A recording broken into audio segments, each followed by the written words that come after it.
안녕하신가요? 저는 지옥 같은 시집살이를 겪고 재작년 합의 이혼을 마친 40대 아줌마입니다. 저는 부모님 아래 늦둥이로 태어났는데요. 제 위에는 10살 터울 친오빠 하나 있고 엄마 아빠 이렇게 네 가족이에요. 제가 늦둥이라서 사랑도 참 많이 받고 자랐답니다. 그렇다고 오냐오냐 큰 건 아니었고 저 또한 그 사랑을 알아서 부모님과 부모님 같은 친오빠에게 말썽 한번 부리지 않으려고 노력하면서 컸죠. 그렇게 화목한 가정 아래 지내던 제가 성인이 되자마자 지옥살이를 겪게 될 줄은 상상도 못했습니다. 그게 바로 결혼이었고, 결혼은 제 인생에 잊지 못할 큰 오점으로 남은 기억들이거든요. 제가 어떤 시집살이를 겪고 이혼까지 갈 수밖에 없었는지 얘기 한 번만 들어주시겠습니까? 부모님보다 저를 무척 사랑해주고 아껴주던 친오빠가 제가 중학교 때 외국 생활을 하러 떠났는데요. 저 그때 얼마나 울었는지 모릅니다. 친오빠가 저 때문에 미국행을 일주일 미뤘다가 떠났던 기억이 있네요. 떠나고도 제가 걱정되었던 친오빠는 꼬박꼬박 문자로 저에게 안부를 물어줬어요. 덕분에 친오빠에 대한 그리움을 조금 달랠 수 있었죠. 부모님도 제게는 정말 은혜로운 분들이세요. 부부싸움을 하더라도 자식들 앞에선 최대한 숨겼거든요. 개인적인 다툼 때문에 자식들 마음에 상처 주는 건 안 된다는 사상을 가지고 계셨어요. 저희 집은 형편이 어려운 편에 속했어요. 그럼에도 불구하고 화목했죠. 웃음 가득한 그 가정 아래 저는 성적도 좋았고 밝고 맑게 자랐습니다. 부모님 말로는 제가 다른 집 아이들처럼 사춘기가 와도 투정 한 번 안 부려서 걱정을 했다네요. 그 말을 듣고 내가 그랬나? 하면서 얼마나 웃었는지 몰라요. 저도 부모님도 친오빠도 이대로면 우리 가족에게 인생의 고비는 딱히 없을 거라 생각하며 살았습니다. 그런데 그런 단란한 가정을 큰일이 날 정도로 뒤집어 놓은 건 다름 아닌 저였는데요. 고등학교를 졸업하고 20살이 된 무렵 저는 형편을 생각해 대학을 포기했어요. 부모님이 보내주려고 했고 친오빠도 개인적으로 연락 와서 자기가 돈 벌고 있으니까 학교 가라고 했는데 저 하나 때문에 가정에 부담을 주고 싶지 않아서 저도 돈 버는 길을 택했었죠. 나중에 공부가 정말 하고 싶으면 그때 대학을 가겠다고 하면서요. 그렇게 시작한 사회생활이 대학가 술집에서 아르바이트를 하는 거였습니다. 저도 언젠가는 연애를 해서 결혼을 하게 되겠지 생각한 적은 있었는데 그게 갓 성인이 된 이 시기에 올 줄은 몰랐어요. 대학가 주변이다 보니 대학생들이 많이 왔는데 그중에 남편도 있었던 겁니다. 남편은 서빙하는 저를 보고 계산할 때 찾아와서 연락처를 물었는데요. 저보고 귀염상이라고 자기 스타일이라서 그러는데 술 한잔 하고 싶다길래 번호를 줬었죠. 저는 모난 곳 없이 사랑만 받고 컸던지라 추잡스런 접근이 무엇인지 전혀 모를 때였어요. 바로 이게 제 인생에서 가장 큰 실수였고 지옥으로 가는 직행 열차였던 겁니다. 저는 남편과 술을 마신 그날 이후 3개월 만에 임신을 했다는 사실을 알았고 무섭다는 이유만으로 그걸 한 달이나 숨긴 채 소가리를 했습니다. 임신 4개월이 되던 차 몸이 이상한 게 느껴져서 할 수 없이 부모님께 알렸죠. 그 사실을 듣고 저희 부모님이 한 일주일은 알아 누우셨어요. 한 번도 혼난 적 없던 제가 그때 처음 부모님께 혼이 났는데 얼마나 큰 잘못을 했는지도 그때 알았습니다. 너무 무섭고 죄송했죠. 그렇게 남편에게 알리고 시댁 귀에까지 들어가게 된 건데요. 시댁은 저를 싫어했는데 그래도 남편은 제 편이 되어 주었어요. 물론 결혼 한두 달까지는요. 그때까진 제가 봐도 남편이 저한테 마음이 있는 상태였어요. 그래서 시댁도 하는 수 없이 이 결혼을 승낙했을 거고요. 저는 결국 20살 나이에 실수로 아이가 생겨 결혼을 하게 된 셈이 되어버렸습니다. 그게 얼마나 잘못된 과정인지 몰랐는데 살다 보니 알게 되더군요. 갑자기 굴러들어온 바위를 보듯 시댁에선 나를 보는 눈빛들이 곱지 않았어요. 그나마 다행인 건 남편한테 누나인 시누이가 하나 있었는데 외국 생활 중이라 결혼식 때도 만난 적이 없다는 거였죠. 시부모도 저를 못 잡아먹어서 안달인데 시누이까지 있었으면 정말 견디기 힘들었을 겁니다. 시댁 식구들은 번번이 친정을 무시했는데요. 친정 살림살이가 넉넉하지 못해서 더 떵떵거리며 저를 괴롭혔어요. 저는 친정에서 이 사실을 알면 속상할까봐 어디 티내지도 못하고 혼자 끙끙 앓기만 했죠. 종종 친정에서 연락이 오면 거짓말로 편하게 잘 지내고 있다고 다들 식구처럼 잘해준다고만 했어요. 남편이란 놈도 처음엔 안 그랬는데 제 배가 남산만해지니까 한순간의 실수로 지 인생 망했다고 꼴 보기 싫으니까 방에 좀 들어가 있으라고 저를 구박하기 시작하더군요. 그땐 정말 기댈 곳 하나 없는 시댁에서 많이 힘들었습니다. 직설적으로 날아오는 상처가 처음이기도 해서 극복할 힘을 전혀 몰랐을 때였어요. 확실히 세탁소 하는 저희 친정에 비해 시댁이 잘 사는 게 맞아요. 시부는 군부대로 식재료를 보내는 일에서 과장직을 맡고 있었는데 그게 연봉이 좀 높다고 하더라고요. 그래서 시누이는 외국으로 학교를 보냈고 남편도 한국에서 좋은 대학을 다녔거든요. 이것에 비하면 저는 고졸의 알바생의 혼전 임신에 정말 보잘것없는 사람이었네요. 남편도 남편이지만 특히나 저를 직접적으로 힘들게 했던 건 시모였는데요. 시모는 일을 하는 사람이 아니라서 낮이면 남편과 시부는 직장을 가서 없고 시모와 둘만 집에서 보내야 해서 부딪히는 일이 많았습니다. 일방적으로 당했다고 봐야겠죠. 시모는 제가 대학도 못 가고 직장도 없고 해서 입버릇처럼 출처 모를 집에서 나온 애 취급을 했어요. 친정부모가 다른 지역에 있어서 더 마주할 일 없으니 친정까지도 제 앞에서 대놓고 까더라고요. 내가 너만 보면 속이 터진다. 여자애가 피임할 줄도 모르고 학교에서 그런 거 안 배웠니? 아니면 작정하고 우리 아들 발목 잡고 싶어서 숨긴 거야? 진작 말했으면 애 지웠을 거 아니야. 내가 쪽팔려서 며느리가 대학도 못 나온 애라고 어디 말도 못해. 아이고 내 팔자야. 말년 다 돼서 이게 무슨 불운인지 모르겠다. 이렇게 며느리 복이 없는 줄 알았으면 어디 부적이라도 살 걸 그랬어. 주말이라 시부가 출근을 안 할 때면 시모 옆에서 꼭 한마디씩 덧붙였는데 시부의 말은 시모에 비해 좀 더 직설적이고 한방이 강한 편이었어요. 두 분은 제가 화장실을 갈 때도 거실에 앉아 눈을 부릅뜨고 지켜봤거든요. 화장실 안에서 소리도 못 내겠더라고요. 그런 환경에서 어떻게 아이가 버텼는지 모르겠어요. 너무 스트레스 받아서 유산될까 싶었지만 다행히 아이는 건강하게 태어났거든요. 정말 사랑스러운 아들이었어요. 태어난 아들에게 엄마의 비참한 꼴을 보이고 싶진 않았는데 저는 예나 후나 식사 자리에서도 시댁과 겸상을 하지 못했습니다. 어디랐니? 저기 청소 덜 됐더라. 거실에 먼지 구덩이 한가득이야. 저거 먼저 닦고 와서 먹으렴. 앉기 전에 샤워 싹 하고 먹어. 먼지 잔뜩 묻히고 밥상머리 앉는 거 아니다. 항상 밥 먹을 때가 되면 시모가 제게 일을 시켰어요. 저는 그 의도가 무엇인 줄 알지만 눈치 없는 척하며 고분고분 행동했죠. 시댁 식구들이 식사가 끝날 때까지 돌아가지 않기도 했어요. 그래도 어린 아들 밥은 먹여주더라고요. 그거면 됐다 생각하며 하루하루 스스로를 다독이며 살았습니다.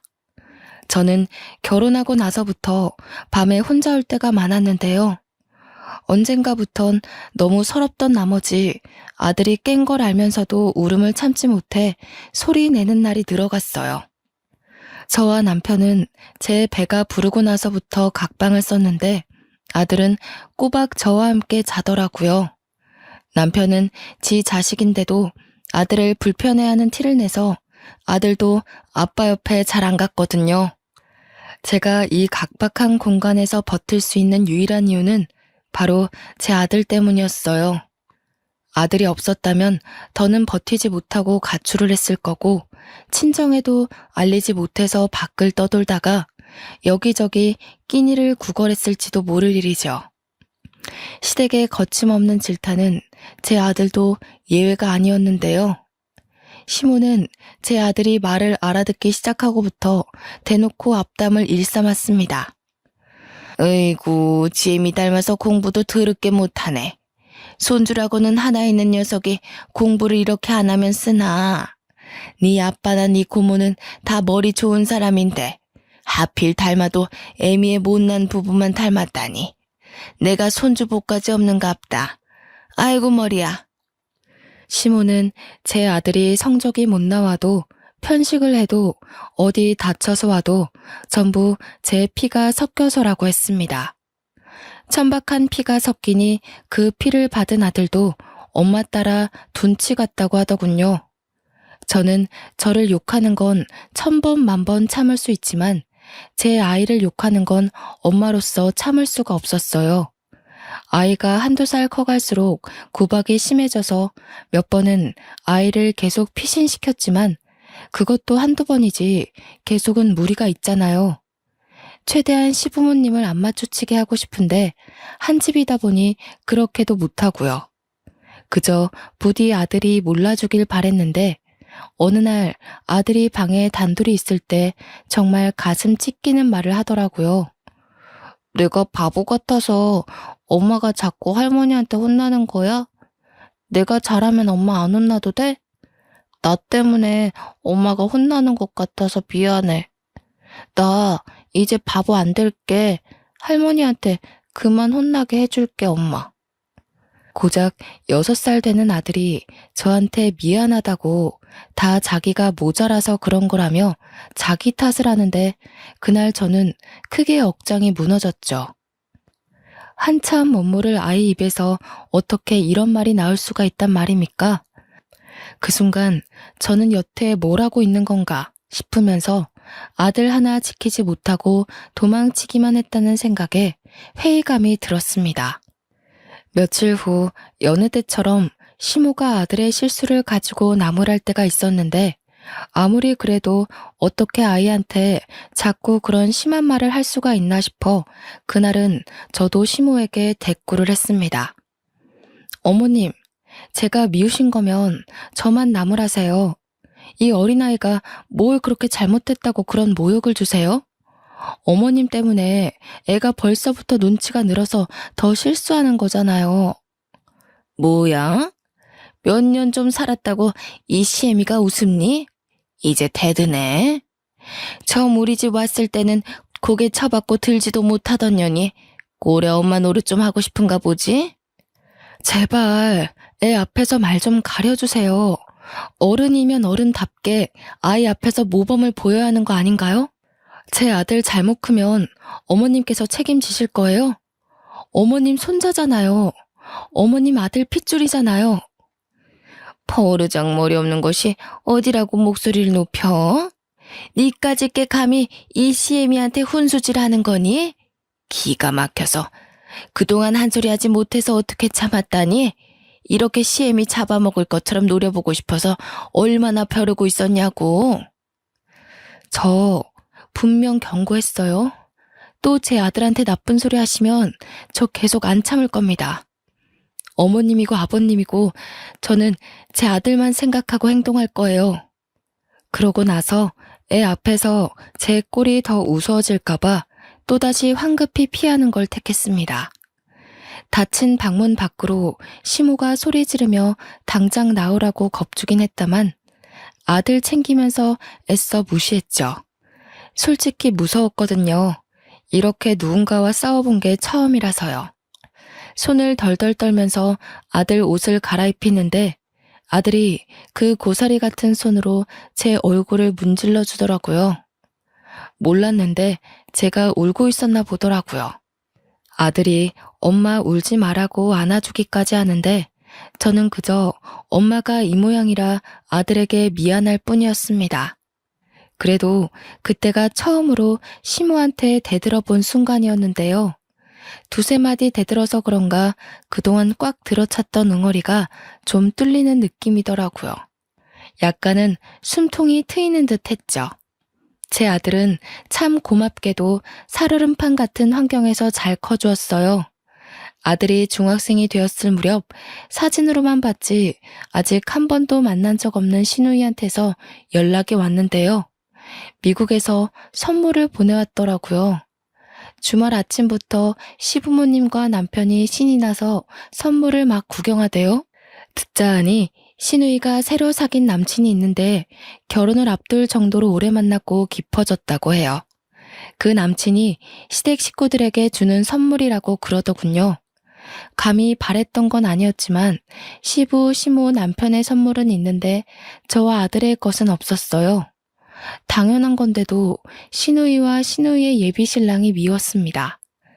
그깟 선물 필요 없지만 이런 식으로 어린 아이한테 상실감을 줄 필요는 없잖아요.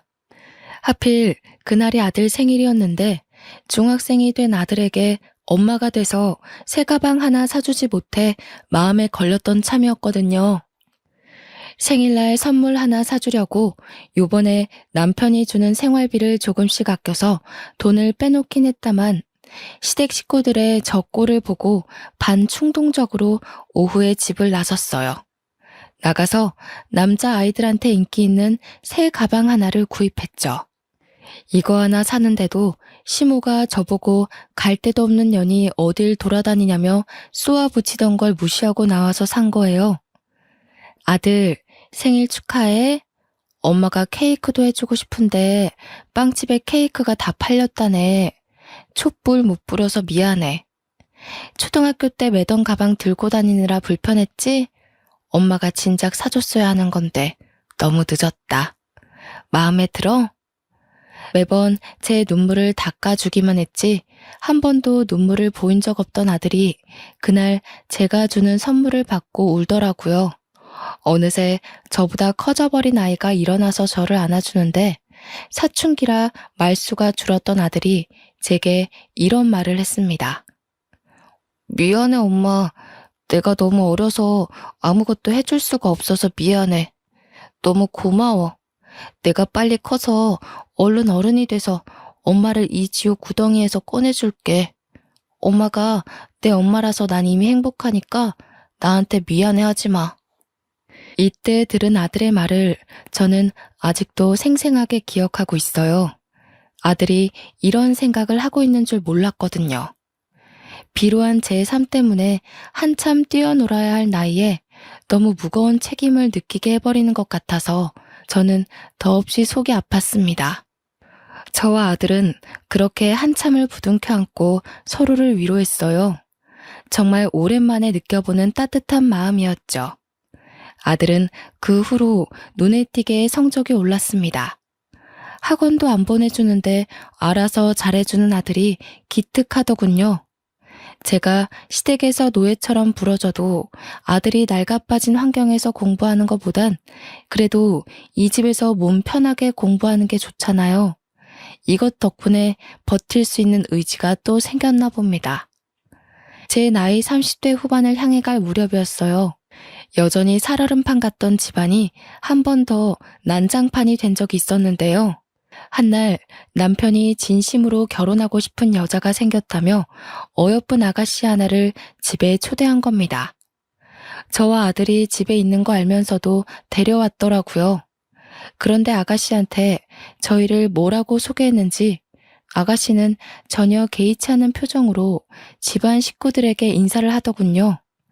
저는 이 이후 남편이 하는 말에서 저 아가씨가 뭣도 모르고 남편을 만나고 있구나 생각했죠. 아줌마, 저녁은 두부 전골로 해주세요. 제 여자친구가 두부 좋아하거든요. 은지야, 못 먹는 거 있어? 그럼 이 아줌마한테 말씀드리면 돼. 주문하면 알아서 해드릴 거야. 어머, 정말? 오빠는 집에 가정부도 있구나. 그런데 왜 가정부를 써? 집이 더 비좁지 않아? 그렇게 큰 집은 아닌 것 같은데. 아, 엄마가 허리가 아파서 요리가 안 되고 청소도 못 하시거든. 집안일 할 사람이 없어서 불렀지. 우리 집안이 가정부 하나 못 쓸 형편은 아니니까. 남편이 저를 창피해서 주변 사람들에게 소개 안 했다는 건 알고 있었지만 아예 총각인 것처럼 행세하고 다닌 줄은 몰랐습니다. 저를 앞에 두고 대놓고 와이프로 안 보는데 그걸 시부 시모는 별일 아닌 듯 지켜만 보더군요. 알고 보니 여자가 남편이 다니는 전자기업에 같이 근무하는 대리 직원이라고 하대요. 저와는 다르게 명문대의 대기업의 어린 나이임에도 대리 직원이라고 하니 시부모는 이미 그 여자한테 마음이 가버린 듯 보였어요. 제게는 한 번도 보여준 적 없는 따뜻한 표정으로 그 여자를 대하고 있었거든요. 어쩜 이렇게 곱게 생겼을까? 어린 나이에 벌써부터 대리라고요? 어지간히 노력형인가 보네. 부모님이 두 분 다 교사라고 들었는데 그런 말 다 했지. 더 안 봐도 사람이 야무지겠어. 시집살이도 남편의 개무시도 다 참겠는데 이건 좀 고비더라고요. 무엇보다 아들도 함께 있는 자리였어요. 아들이 저와 같이 밥 먹고 싶어서 야자를 빼고 막 하교한 참이었거든요. 그래도 아들이 대학 가기까지 이 집에서 쫓겨날 수는 없기에 꾹 참았습니다. 제가 상처를 받을수록 마찬가지로 아들도 상처받고 있다는 걸 안 후부터는 웬만해선 아들 집에서 이런 못날 꼴 안 보이려고 엄청 노력하고 있습니다. 좀 지내다 보니 시부모랑 남편 눈에 안 띄고 지내는 법을 나름 터득해갔는데 결국 또 아들에게 상처를 준 셈이었죠. 그때였어요. 제가 아들의 눈치를 보면서도 아무 말 못하고 있는데 아들이 들고 있던 문제집을 냅다 던져버리는 겁니다. 그 문제집이 잘못 나갔다면 남편의 발등에 찍힐 뻔한 위치였어요. 지금 엄마 앞에 두고 뭐 하는 거예요? 아빠라는 사람이 이래도 돼요? 엄마가 얼마나 더 참아야 되는데요. 다들 이것밖에 안 되는 사람이었어요? 집 구성이 구정물 투성인 건 알았지만 상식도 개념도 말아먹은 줄은 몰랐네요. 저 자식이 뭐라는 거야 지금? 버릇없게 어디서 행패야? 사춘기라고 시위하는 거야? 속옷바람으로 쫓겨나고 싶어? 지금 손님 온 거 안 보여? 당장 방에 들어가. 오빠, 저 애는 누구예요? 혹시 저 아이가 오빠 조카라는 친구? 저는 되게 어린아이인 줄 알았는데 아니네요? 이봐요 아줌마. 이 남자 유부남인 거 알고 만나는 거예요? 이 남자가 제 아빠고 저 사람이 내 엄마예요. 아빠가 실수로 나 만들어 놓고 아빠 하기 싫다면서 아줌마 만나는 파렴치한 사람이라고요. 생각 똑바로 박힌 사람이면 이런 남자 만나지 마세요. 인생 종쳐요. 그 여자는 이 사실을 처음 듣는 얼굴이었어요. 옆에서 모든 사실을 숨기고 있었는지 남편은 화가 나서 제 아들에게 다가와 냅다 뺨을 내리치더라고요. 아들이 그 힘에 밀려 자빠졌는데 그렇잖아도 놀라있던 저는 허둥지둥 아들에게 달려갔습니다. 이미 아들의 뺨이 붉어졌더군요. 심지어 남편이 끼고 있던 반지에 긁혀서 생채기까지 난 겁니다. 저는 그대로 눈이 돌아 남편의 머리채를 잡아버렸어요. 내 새끼 손대지 마. 내가 다 참아도 내 새끼 건드리는 건 못 참아. 아빠 노릇 안 할 거면 손찌검은 하지 말아야지. 네가 무슨 자격이 있다고 내 자식한테 손을 대. 아, 인연이 돌았나? 안 놔? 무식하게 손부터 먼저 쓰고 있는 게 누군데? 내가 진짜 손 대봐? 네 자식 제대로 참교육 시켜줘? 놓으라고 이년아. 제가 아무리 먼저 머리채를 잡았다고 하더라도 남자의 힘을 어떻게 이기겠습니까? 게다가 시모의 시부까지 덤비며 저한테서 남편을 구해내더라고요. 저는 곧바로 바닥에 내팽겨쳐졌고 화가 난 남편이 뒤늦게 저를 발로 차기 시작했어요. 머리끝까지 화난 남편이 눈에 뵈는 것 없이 저를 마구 밟는데 그걸 보고 놀란 여자는 불이 나게 도망을 가버렸습니다. 여자가 소리 지르는 바람에 남편이 아차 싶었는지 급하게 여자를 쫓아가더군요. 아들이 저를 감싸 안으며 상태를 살펴주는데 남겨진 우리에게 이젠 시부와 시모가 호통치기 시작했어요. 이래서 못 배워먹은 놈들은 상종을 하면 안 되는 거였는데 진작에 낙태를 했어야 했어. 유산을 시키던지 해서 우리 아들 발목 못 잡게 했어야 했다고. 어쩌자고 이런 썩은 족쇄에 걸려서는 새끼나 애미나 어쩜 이렇게 똑같은지 모르겠네. 아이고 속 터져. 그렇게 아끼는 네 새끼 데리고 당장 우리 집에서 나가. 나가서 길바닥에 나앉든 구걸을 하든 알아서 하고 당장 내 눈앞에서 꺼져. 더러운 것들이 집에 드니까 집안 꼴이 이 모양이지. 시부가 아들 품에서 저를 잡아 끌며 현관 밖으로 내쫓으려는데 그걸 아들이 쫓아와서 말렸어요. 뭐 하시는 거예요? 우리 엄마한테서 그 더러운 손 치우세요. 할아버지가 무슨 자격으로 우리 엄마를 만져요? 그래요. 이딴 집 냄새나서 살기 싫으니까 나갈래요. 비키라고요. 아들의 힘에 밀려난 시부는 다 늙은 몸이라 힘 한 번 못 써보고 바닥을 굴렀습니다. 시모가 놀라서 시부를 부축했는데요. 동네방네 들릴 정도로 어린 놈의 새끼가 지 할애비 죽인다고 막 악을 쓰더군요. 저는 아들의 부축을 받고 그대로 시댁을 나오게 되었어요. 저와 아들의 꼬라지를 보면 가출보다는 쫓겨난 게 더 어울리는 사정이었죠. 저 혼자 쫓겨난 거라면 어디 골목 구석에 가서 하룻밤 보내면 되겠다만 아들이 있는 상황에서 그럴 수는 없었어요. 아들마저 저처럼 비루한 삶을 살게 할 수는 없잖아요. 그래서 어쩔 수 없이 친정에 연락하게 되었는데 10여 년 만에 제 사정을 처음 고백하는 순간이었죠. 집을 나왔다는 제 사정을 듣고 놀란 친정은 새벽임에도 그 먼 거리를 달려서 저와 아들을 데리러 왔습니다. 왜 여태 말 안 했어? 어떻게 사람이 사람한테 이런 짓을 할 수가 있냔 말이야. 당장 앞장서거라.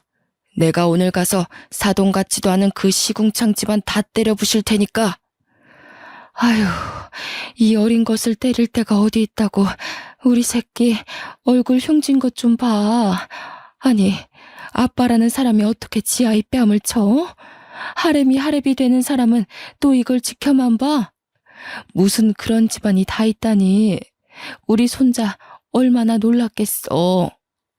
친정 부모는 저와 아들의 몰골을 보고 많이 화가 나서 시댁을 알려주지 않으면 경찰을 통해서라도 찾아낼 심산이었어요. 친정 부모님의 재촉에도 제가 머뭇거리고만 있자 아들이 대신 나서서 시댁 주소를 알려주는 겁니다. 일이 커지는 게 걱정되어 말해주길 망설였던 건데 불안한 눈으로 아들을 바라봤더니 아들이 그냥 손을 꼭 잡아주더군요. 그런데 하필 가는 길에 친오빠한테 전화가 오더라고요. 시차가 달라도 친오빠는 한국이 새벽인 줄 알아서 전화를 안 하는데요. 급한 일인가 싶어서 엄마가 전화를 받았어요. 어머, 한국 왔다고? 이렇게 갑자기? 그래, 결혼할 여자가 있다고 했지? 근데 아들, 우리가 지금 집에 없어. 급하게 순이 시댁에 가는 중이다.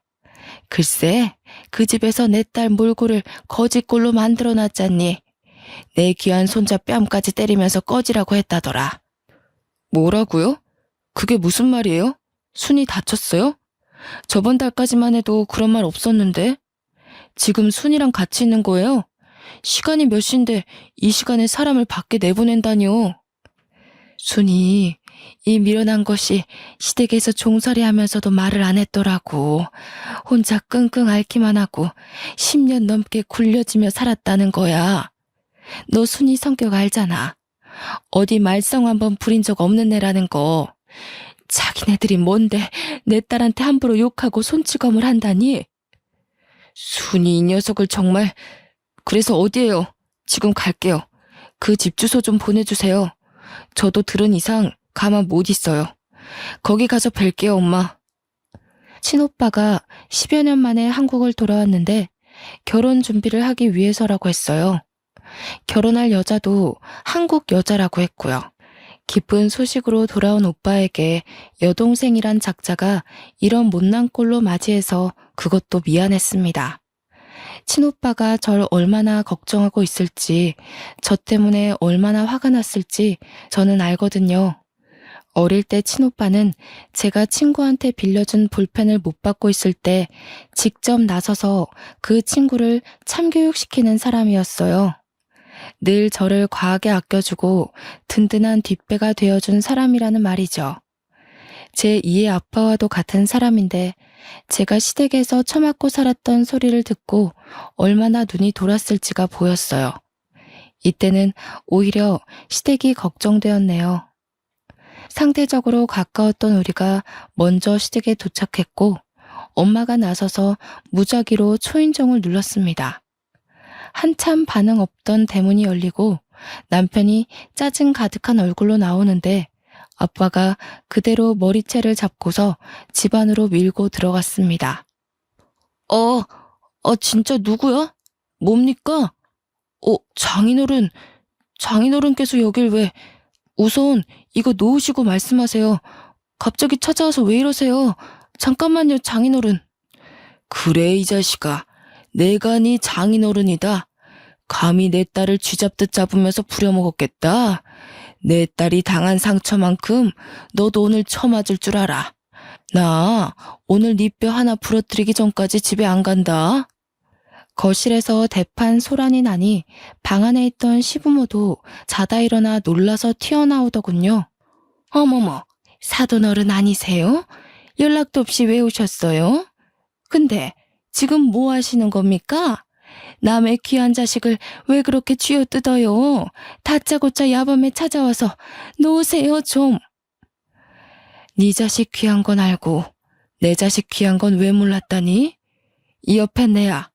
너 우리 딸 어떻게 손댔어? 이렇게 손댔니? 이렇게 잡고 흔들었어? 10년 넘게 이런 식으로 우리 딸 가슴에 대못 박은 거야? 엄마가 자기 아들 살리려는 시모의 머리끄댕이를 사정없이 잡아당겼는데요. 평소 탈모가 있던 시모의 머리카락이 후두둑 빠지는 거 아니겠어요? 어머머, 내 머리카락. 이봐요, 안사돈. 도대체 이게 무슨 행패란 말입니까? 내 머리카락 어떡해? 내가 여기 돈을 얼마나 들이고 있었는데. 아! 시모가 소리 지르며 절망하는데 엄마는 아랑곳 않고 또 시모의 머리끄댕이를 잡으려 했어요. 그러자 시부가 다급히 말리더라고요. 엄마도 여자인데 시부는 완전 제압하는 식으로 엄마를 떼어냈습니다. 안사돈, 그만 못해요? 경찰에 신고하기 전에 당장 나가요. 이 야밤에 이게 무슨 짓입니까? 식구끼리도 주거 침입죄 성립되는 거 몰라요? 이런 식이면 저희도 더 이상 사돈 대우 못 해드려요. 엄마가 시부한테 힘을 못 쓰고 있자 우리 아들이 나서서 엄마한테 힘쓰는 시부를 떼어냈어요. 시부는 그런 손자에게 네가 버린 짓이냐고 고래고래 호통치더군요. 그때 도어락 비밀번호를 치고 누가 들어왔는데요. 응? 이 집에 더 들어올 사람이 없는데 싶었는데 친오빠랑 웬 여자가 같이 등장하는 겁니다. 정말 오랜만에 보는 친오빠였지만 마냥 반길 수 없는 상황이었어요. 그런데 친오빠가 어떻게 시댁집 도어락을 열고 들어올 수가 있지? 생각하던 와중이었죠. 머리카락 때문에 절망하고 있던 시모를 보필하던 남편이 친오빠 옆에 여자를 보고 소리쳤는데 누나, 언제 왔어? 아니, 이 사람들 미쳤나 봐. 경찰 좀 불러줘. 하는 짓도 진짜 거지 같아서. 내가 말해줬지? 실수로 이런 거지 같은 여자를 집에 들였다고. 아니나 다를까 집안이 전체로 다 돌았어. 누나? 남편이 소리치는 바람에 친정도 시댁도 전부 친오빠를 돌아봤고 친오빠 옆에 있는 여자는 다름 아닌 신우이였습니다. 그러니까 우리 친오빠가 미국에서 만나 결혼까지 마음먹은 여자가 바로 신우이라는 거죠. 아들아, 이 사람들 좀 봐라. 이 사람들이 내 딸이랑 손주를 이렇게 만들어놨다. 어떻게 이럴 수가 있다니? 내가 이런 집구석인 줄도 모르고 우리 순이가 얼마나 아팠겠니? 응? 엄마가 친오빠한테 달려가면서 우리들의 다툼은 잠시 종결났고 모두가 상황 파악에 들어갔습니다. 그 잠깐은 친오빠한테 하소연하는 엄마 말고는 모두가 조용했죠.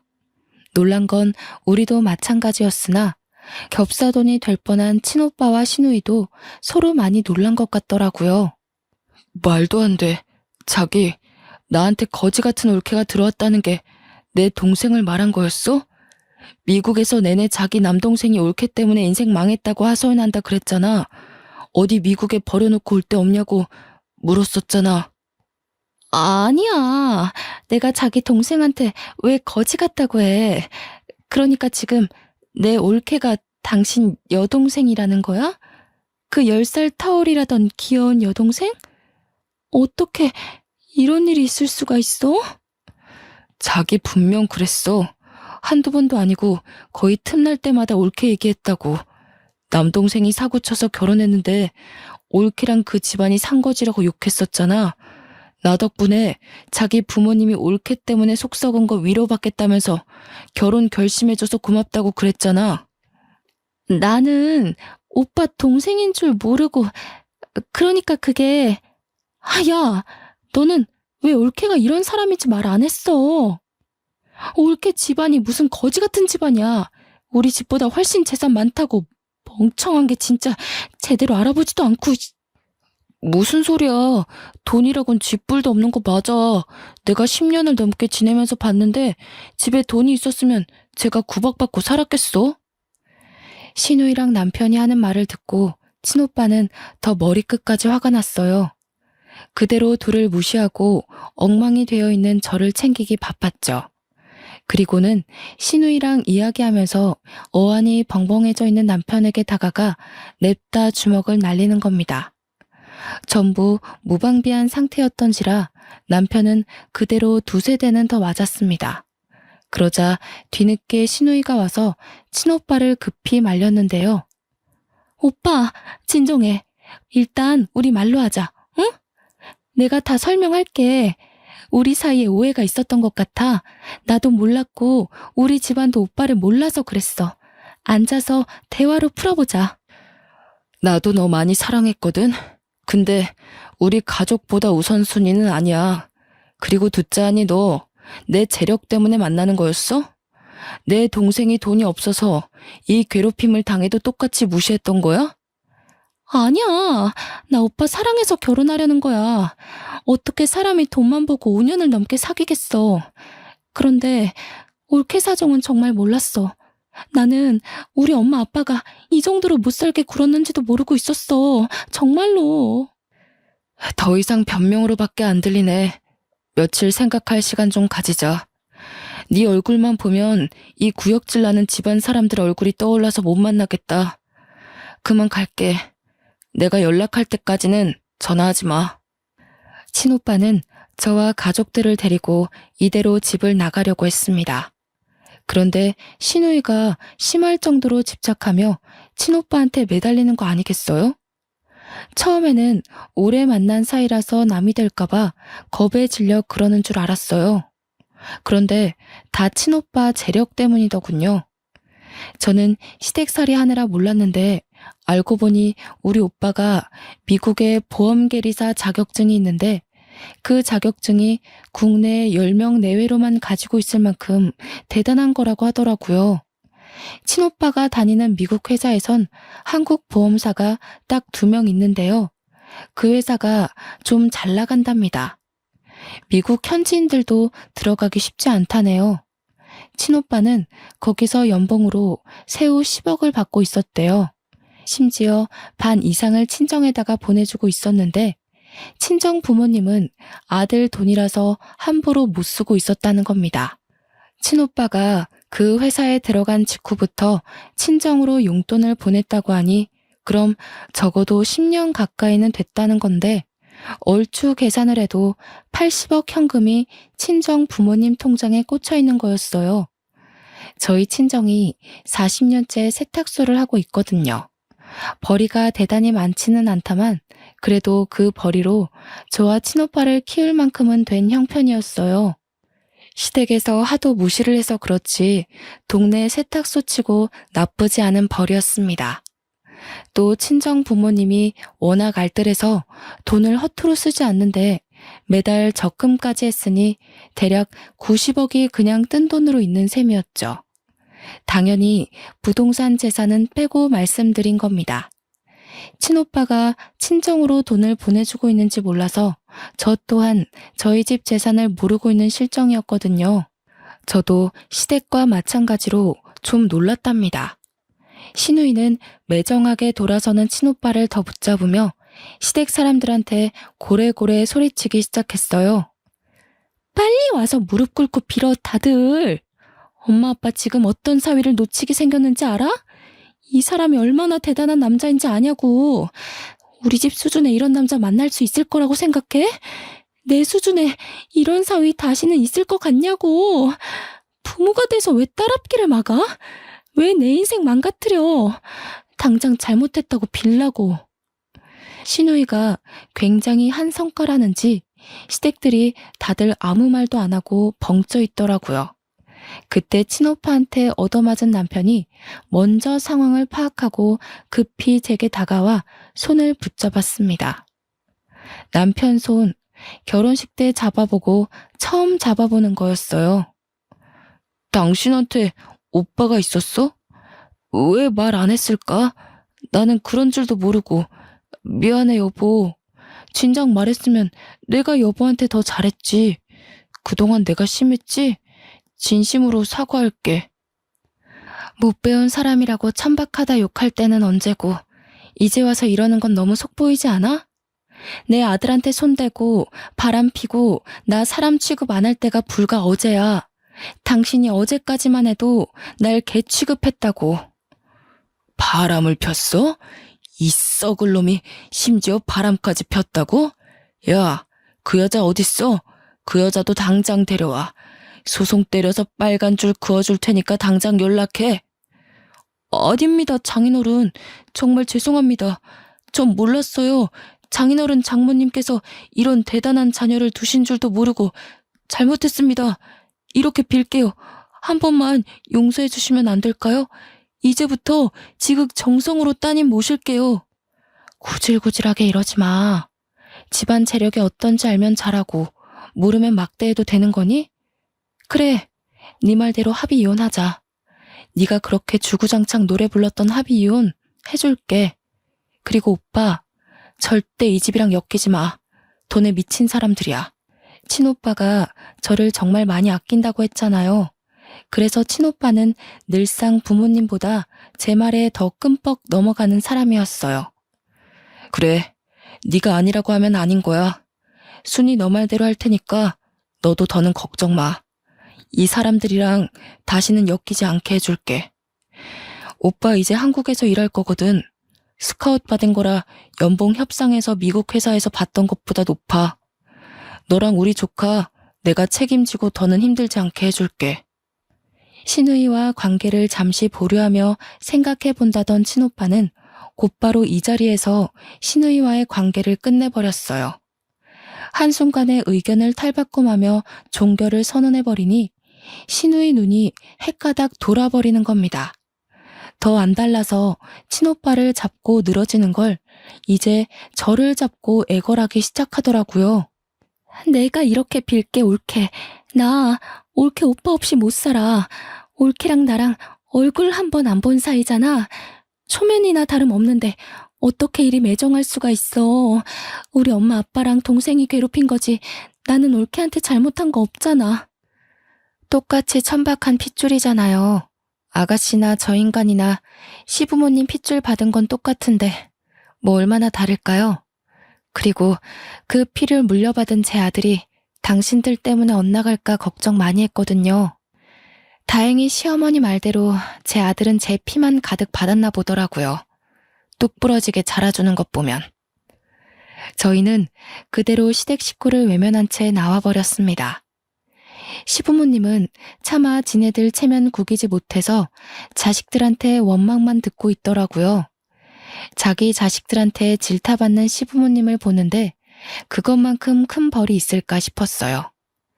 제가 이혼하러 갈 때도 친오빠는 연차를 내면서까지 동행해 주었거든요. 마음 약한 제가 또 시댁에 휘둘릴까 걱정되었던 거죠. 이혼 서류를 준비를 마치고 시댁으로 들어서는데 며칠 못 본 사이 시부모님 얼굴이 많이 퀭해졌더라고요. 남편도 시누이도 마찬가지였습니다. 시누이는 친오빠를 보자마자 또 달려들면서 매달리는데 많이 울었는지 얼굴이 퉁퉁 부어 있었어요. 남편은 제 일에 방해된다며 시누이를 데리고 잠시 방 안으로 들어갔고 저는 남편과 시부모님이 보는 앞에서 필요한 부분에 도장을 찍어 나갔죠. 여보, 윤우는 어떻게 지내? 한 번씩 윤우 생각날 때 연락해도 될까? 그래도 내가 아빠인데 평생 아빠를 안 보고 살 순 없는 거잖아. 아빠가 이렇게 살아있는데 어떻게 아빠 없이 커? 신경 쓰지 마. 윤우는 이미 초등학생 때부터 아빠 없다고 선생님들한테 말하고 다녔대. 이미 아빠 없이 크는 거에 적응했으니까 괜히 감정 낭비 안 하는 게 좋을걸? 윤우애미야, 우리가 그래도 함께한 정이 있잖아. 다시 한번 생각해 볼 수는 없겠니? 이혼녀 꼬리표가 붙으면 너도 이미지에 타격을 입을 거 아니야. 우리가 생각이 짧았다. 남의 집 귀한 자식한테 너무 모질게 대했어. 반성 많이 하고 있으니 어떻게 한번 생각해봐 줄 수는 없는 거냐? 내가 어디 가서 사정하는 사람이 아니란 거 애미 너도 잘 알 거 아니니. 그런데도 지금 내가 이렇게 사정을 해. 시애비 체면 봐서라도 이혼은 참고 넘기면 안 될까? 착각하시는 게 있는 것 같아서 말씀드릴게요. 자꾸 정이 있다고 하는데 저는 어머님 아버님께 단 한 번도 정을 느낀 적이 없어요. 그리고 때를 지나서 하는 반성은 반성이 아니에요, 아버님. 미련이고 후회지. 이쯤에서 이 집 식구들이랑 학을 뗄 수 있어서 다행일 뿐이네요. 소송 안 하는 것만으로도 고맙게 하시고 다신 보는 일 없도록 합시다. 저는 도장만 찍고 그 자리를 벗어났습니다. 친오빠도 시누이한테 모진 소리를 더 했나 봐요. 친오빠가 나오는 방 안에서 시누이의 통곡 소리가 새어나오더라고요. 그렇게 한 2년이 흘렀는데요. 그 사이 한 번도 시댁 식구를 마주치는 일은 없었습니다. 아, 시누이는 아직도 친오빠한테 연락하며 시들어 가는 중이라고 들었어요. 친오빠가 번호를 바꿨는데도 기어코 그걸 알아내 연락을 한다더라고요. 그리고 우리 자랑스러운 아들이 20살이 되었는데요. 아들은 어른이 되자마자 쇼핑몰 창업을 했어요. 그런데 그게 남성 대표 쇼핑몰로 빠르게 자리매김했다는 거 아니겠어요? 돈을 헤프게 쓰는 아이는 아니지만 친오빠한테서 받은 용돈으로 늘 옷을 살 때부터 알아봤어야 했는데 이렇게 대단한 일을 이뤄낼 줄 몰랐어요. 막 시작했는데 벌써부터 일반 회사원보다 더 높은 연봉을 받고 있네요. 한 번은 어른이 되자마자 사회생활로 뛰어든 아들이 걱정이더군요. 저도 대학 안 가고 바로 일했잖아요. 그래서 혹시나 아들이 사회에서 저 같은 취급을 받을까봐 아들에게 왜 대학 안 가냐고 조심스레 물어봤어요. 대학 안 간 엄마는 이렇게 삶이 피고 대학 간 아빠는 쫄딱 망하지 않았어? 나보고 쫄딱 망한 길잡이를 따라가라고? 나는 죽을 때까지 엄마만 보고 갈 거야. 엄마의 발자취를 따라가면 성공할 거란 확신이 있거든. 그리고 멋진 삼촌도 봐봐. 중간에 대학 자퇴했다고 들었는데. 참 예쁘고 똑 부러지는 아들이지 않나요? 이 때문에 별로 대학 갈 생각이 없다는 아들에게 저는 더 말하지 않았습니다. 스스로 잘해준 아들이 앞으로도 어련히 알아서 잘할까요? 중학생 때 저를 안아주고 울면서 엄마를 꼭 지옥 구렁텅이에서 빼내주겠다고 다짐했던 아들은 옛날에 친오빠가 저를 극진히 아꼈던 것처럼 똑같이 저를 모시고 있어요. 저는 친오빠가 해준 아파트에서 아들의 효도와 함께 호강하며 살고 있답니다. 말년까지 그런 시댁에서 불행하게 살다가 가는 건 아닌가 참 속상했거든요. 제가 무슨 잘못을 했길래 하늘은 내게 이런 시련을 주실까 원망도 했었고요. 그런데 지금은 하루하루가 훨훨 날아갈 것만 같네요. 너무 행복해요. 저도 사랑을 받던 존재라는 걸 잠시 잊고 살았었는데 다시 그 기분이 되살아났답니다. 제 사연이 좀 흥미로우셨을지 모르겠어요. 이왕 들려드리는 거 지루하지 않게 해드리고 싶었는데 어떠셨는지요? 피가 마르도록 미움을 받더라도 모두들 사랑받을 수 있는 존재라는 걸 꼭 마음속에 새기셨으면 해요. 이만 글을 마무리해야겠습니다. 아들이 눈 나빠진다고 그만 자러 가자고 하네요. 그럼 지금까지 제 사연 들어주셔서 너무 감사합니다.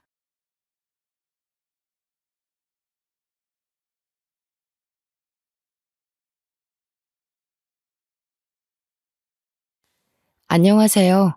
저는 얼마 전 사랑하는 사람과의 결혼식을 엎은 38살 미혼녀입니다. 결혼 생활을 해보기도 전에 예비 시댁과 문제가 생겼고 그걸 해결할 수 없어서 결국 연을 끊게 되었는데요. 구체적으로 따지자면 저와 시댁 문제라기보단 친정 엄마와 예비 시모의 대립 때문이었죠. 이 두 분이 사돈이 되기도 전에 서로 의가상에 돌아설 수밖에 없었던 이유가 솔직히 다소 유치합니다. 여기 사연들을 보니까 훨씬 괴롭고 기상천외한 일들이 많더군요. 제 글이 상대적으로 별일 아닌 것처럼 보일지 모르겠던걸요. 그만큼 사소한 이유로 틀어지게 되었다는 건데요. 저의 황당한 사연 한번 들어보시겠습니까? 저는 제 또래의 나이의 예비신랑과 작은 기업에서 평범하게 사랑을 키웠습니다. 사내 연애였다는 거죠. 태생부터 날씬했던 저와 달리 예비신랑은 선천적으로 덩치가 있는 사람이었는데 동그란 덩치와 어울리게 상당히 순둥하고 귀여운 성격을 가지고 있었어요. 제가 빠지게 된 매력 중에 하나였죠. 곰돌이 같은 남자를 좋아한 제게 예비신랑은 안성맞춤이었고 그래서 제가 먼저 접근하여 만나게 된 거예요. 예비신랑은 쑥스러움도 좀 많았는데 적극적인 제 표현을 늘 부끄러워하더라고요. 만나볼수록 사람이 거짓말도 잘 못하고 진정성도 있고요. 제가 좀 더 좋아해서 쫓아다녔던 기억이 여전히 생생하네요. 그만큼 좋아했어요. 결혼을 할 정도로 끌려서 프로포즈도 제가 먼저 했거든요. 솔직히 예비 신랑이 좀 소극적인 부분이 있어서 저를 부담스러워할까 싶었는데 다행히 제 프로포즈에 한 번에 응해서 안심했었죠. 우리는 상견례 날짜를 잡기 전 양가 댁에 같이 찾아가 먼저 얼굴을 비출 계획을 짰어요. 그게 예비 신랑 제안이었는데요. 우리 집에 먼저 들리자는 예비 신랑의 의견을 수용하여 저는 엄마와 날짜를 잡았고 우리 엄마를 만나러 가게 되었습니다. 우리 엄마는 계곡 주변에서 펜션을 운영 중인데 아빠와 일찍부터 사별하여 도시 생활을 정리하고 산 주변으로 빠져나와 살고 있던 중이었거든요. 저도 엄마가 쓸쓸할까봐 같이 살고 있어요. 직장과는 거리가 먼 편이라 교통이 좀 불편하긴 하지만 자차로 1시간 정도는 엄마를 위해서 헌신할 수 있잖아요.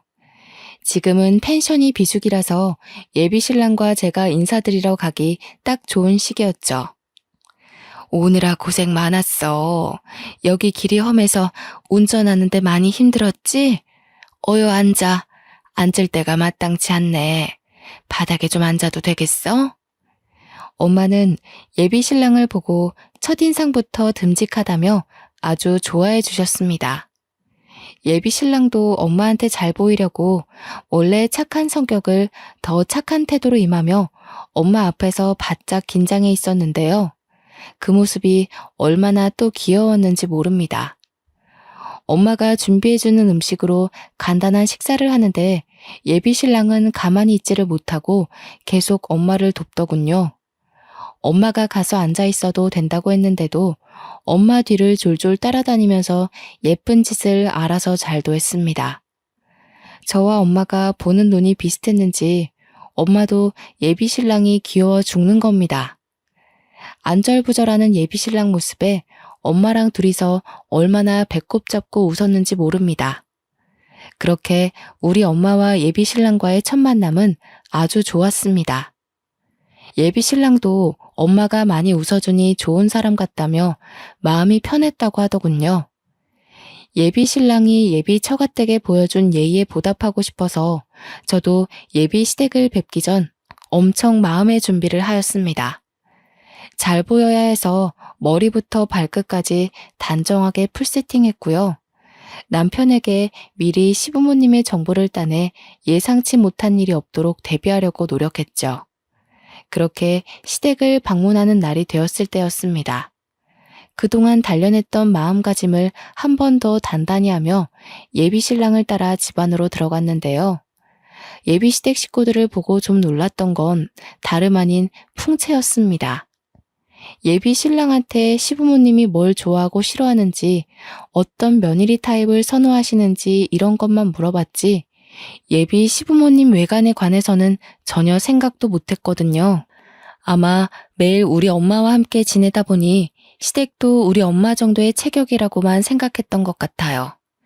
일반 사람들 체격이 그러하니까요. 예비 신랑이 저보다 2배 정도 넓고 큰 사람인데 예비 시부뿐만 아니라 예비 시모까지도 예비 신랑과 비스무리한 체형이더군요. 풍채 때문인지 집이 넓은데도 상대적으로 좁고 사람이 더 거대해 보이는 느낌이 있었습니다. 솔직히 속으로는 그 덩치가 주는 압박감에 크게 당황했으나 저는 최대한 티를 내지 않고 밝게 인사를 드렸어요. 그랬더니 예비 시모가 인사는 받아주지도 않고 그저 소파에 앉은 채로만 저를 위아래로 훑고 있는 거 아니겠습니까? 예비 시부가 대신 제 인사를 받아주고 앉으라고 말해줘서 저는 제대로 예비 시모의 눈길을 피할 수 있었습니다. 아가씨는 우리 아들 어디가 좋아서 결혼하려는 거예요? 혹시 우리 아들이 둔해 보여서 부려먹을 생각으로 결혼하려는 건 아니죠? 저 착한 애 머슴처럼 옆에 끼고 살면서 결혼 생활 편하고 싶은 마음에 이 결혼하려는 거면 잘못 생각한 거라고 말해주고 싶네요. 아닙니다, 어머님. 저 대우 씨랑 결혼하는 거 그런 이유 아니에요. 솔직히 제가 더 좋아해서 남편한테 매달리는 실정이에요. 오해 없으셨으면 좋겠어요. 그건 결혼해봐야 알지. 입에 발린 말을 누가 못하겠어요? 그런데 아가씨 몸집으로 우리 대우 밥이나 차려줄 수 있을지 모르겠네요. 애 낳아서 키울 체력은 되려나? 어디 건강에 하자 있는 건 아니죠? 자, 그런 건 나중에 결혼해서 상의하면 될 일이고 애들 저녁 시간 맞춰서 왔는데 밥은 먹어야지. 식사 준비 다 해놨거든. 이쪽으로 오너라. 예비 시모는 제가 그냥 마음에 안 나봅니다. 끝까지 인사도 받아주지 않고 다짜고짜 하는 첫 대화가 저런 식이라 저는 또 당황할 수밖에 없었어요. 예비 신랑한테 왜 예비 시댁 성격을 묻는 걸 깜빡했는지 모르겠네요. 옆에서 예비 시부가 예비 시모를 말렸기에 망정이지 그 뒤로도 예비 시모는 몇 번이나 저를 못마땅해 하는 말들을 툭툭 던지더라고요. 제가 한마디 하면 수십 마디의 툴툴거림이 돌아오니 마음 놓고 애교를 부릴 수도 없고 잘 보이려고 연습한 갖가지 질문들도 대거 속으로 삼켜야 했죠. 좀 많이 가시방석이더군요. 그런데 웬만하면 제가 마음에 안 들어도 그걸 이렇게까지 티내야 하는 걸까요? 시댁 인사는 처음이라 잘 모르는데 다른 집도 인사 가면 시댁에서 이 정도로 솔직하게 티를 내는지가 궁금하더라고요. 보통은 그 상대가 자리를 비우거나 없으면 뒷담을 하지 않나 싶었어요. 어쨌든 그날의 식사 자리가 아주 힘들었다는 겁니다. 한 3시간 정도 있었던 것 같은데 기가 너무 빨린 채 집을 나왔어요. 그래도 다행인 건 예비 시모의 눈초리에도 제가 정말 많이 애써서 일부러 더 밝고 에너지 있게 그리고 예의 차려서 한결같이 행동했거든요. 그랬더니 예비 시모의 경계가 조금 풀린 게 느껴지더군요. 집을 나서기 전에 작별 인사를 하는데 예비 시모가 운전 조심하라고 인사를 해주길래 그제야 저는 긴장했던 마음이 씻은 듯 내려갔습니다. 본래 성격이 좀 퉁명스러운 편이신 것 같더라고요. 자기 아들의 배우자가 될 사람을 보는 거라서 저렇게 나를 세운 거라고 봐요. 예비 신랑은 그날 저를 집에 데려다 주면서 엄청 사과를 하더라고요. 식사하는 내내 눈치를 보더니 자기 엄마 성격을 말 못해준 게 미안해서 그랬나 봅니다. 그러면서 하는 말이 우리 엄마가 원래 뭐든 좀 부정적으로 생각해. 다 의심하고 불평하고 좀 그래. 미안해. 미리 말해줬어야 했는데. 당황스러웠지? 너무 상처받지는 말았으면 좋겠어. 엄마가 말을 예쁘게 못해서 그렇지. 계속 지내다 보면 자기한테도 시엄마로서 잘할 거야. 괜찮다니까 그러네. 이런 사람들 있으면 저런 사람들도 있는 거지. 나도 직장 생활 해봐서 알잖아. 그런 분들은 자기도 모르게 나오는 행동들이라서 다 이해해. 어머님도 본래 그런 분은 아니신 것 같던데. 우리 나올 때 인사 받아주는 거 못 봤어? 이런 식으로 차근차근 풀어가면 될 거야. 저와 예비 신랑은 끼리끼리 만난다는 말을 많이 들었는데요. 예비 신랑 인품이 순둥한 것처럼 저 또한 배려심 깊고 마음 따뜻하다는 칭찬 많이 들었어요. 이런 제 성품은 온전히 엄마로부터 물려받은 성격이라고 해도 과언이 아닌데 엄마가 늘상 입버릇처럼 제게 하던 말이기 때문에 이렇게 이해심 깊은 사람으로 자랄 수 있었던 거예요. 니네 아빠가 늘 하는 소리가 있는데 절대 사람을 겉모습 보고 판단하지 말라는 거야. 이런 사람이 있으면 저런 사람이 있고 이렇게 생긴 마음이 있으면 저렇게 생긴 마음도 있을 수 있는 거지. 내가 이해할 수 없는 사람이라고 해서 그 사람을 나쁘다고 할 수는 없어. 세상에서 제일 나쁜 사람이 어떤 사람인 줄 아니? 나의 소중한 것을 함부로 여기는 사람. 아빠라는 사람은 제가 너무 어릴 때 돌아가셔서 어떤 사람인지 잘 몰라요. 늘 엄마 입으로 들어서 아빠는 이런 사람이구나 하고 이미지를 상상했을 뿐이었죠. 제 생각이 맞다면 아마 아빠도 엄마처럼 좋은 사람이었을 거라고 봅니다. 양가 댁을 다녀오고 난 후 바로 다음 달 저희는 상견례를 잡기로 했습니다. 어차피 결혼식은 연말이었고 다른 준비는 차차 하면 되었거든요. 어른들께 인사드리는 건 최대한 빨리 하는 게 예의라고 보고 서로 날짜 되는 날을 찾다 보니 다음 달이 가장 빨랐죠. 저희는 양가 부모님께 약속 정보를 알려드린 후 분위기 괜찮은 일식집에서 상견례를 하게 되었습니다. 저희 엄마는 펜션을 운영하기 때문에 평소 편한 옷차림만 즐겨 입었는데 이번에 상견례를 위해 제가 옷 한 벌 맞춰줬는데요. 엄마랑 같이 손수 백화점까지 가서 구매한 브랜드 옷인데 그 옷을 입어봤을 때 직원들이 저희 엄마 보고 모델 같다고 너무 날씬하고 예쁘다고 엄청 칭찬해 주더라고요. 제가 봐도 엄마는 참 곱게 나이가 드셨어요. 험한 펜션 일을 하는데도 피부가 고우시고 주름도 나이에 비해 적었거든요. 외가 쪽이 대부분 다 피지컬이 좋은데 이런 것도 유전인가 봐요. 저도 엄마를 닮아 옷에 좋다는 소리는 좀 듣고 살았답니다. 엄마는 오랜만에 걸쳐보는 예쁜 옷을 입고 좋아라 했어요. 아무리 편한 옷을 선호한다고 해도 엄마도 여자잖아요. 우리 여자들은 예쁜 옷 보면 설레는 희한한 DNA가 있지 않습니까? 비록 이 예쁜 옷을 한번 입고 말지 모르나 저와 직원들이 진심으로 칭찬하자 엄마는 기분 좋아서 그 옷을 골랐죠. 칭찬받는 걸 쑥스러워하는 엄마가 문득 소녀같이 예뻐서 저까지 기분이 좋았던 쇼핑이었습니다. 예비 시댁의 경우도 저희와 비슷한 형편으로 평범하게 산다고 들었는데요. 그날 상견례 자리에서 본 예비 시모의 모습을 아직도 잊을 수가 없어요.